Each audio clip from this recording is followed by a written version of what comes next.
ছেলেকে স্নান করাচ্ছি, ও রেডি হয়ে যাবে মামা ভাত খেতে। তাই আনন্দে লাফাচ্ছিল দেখলে তোমরা। আর এই কাকিমা আয়োজন করেছে সব, রান্না-বান্নাই করেছে উপোস করে।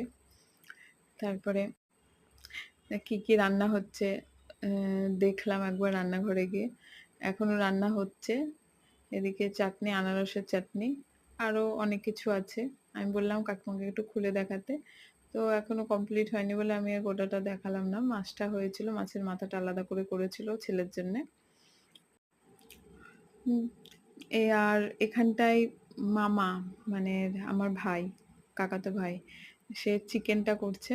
চিকেনটা সবার জন্যে, কেননা মাছও করেছে। চিকেনটা ও খুব সুন্দর করে বলে ওকে দায়িত্বটা দিয়েছে চিকেনের। দারুণ করে। আজকে চিকেন রেজালা করছে। হেভি করে চিকেনটা সত্যি।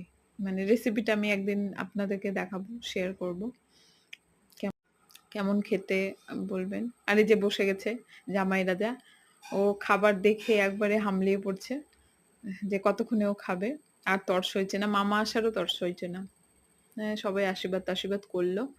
তারপরে ও মানে ও আর পারছিল না এই আশীর্বাদের পর্বটা শেষ করতে।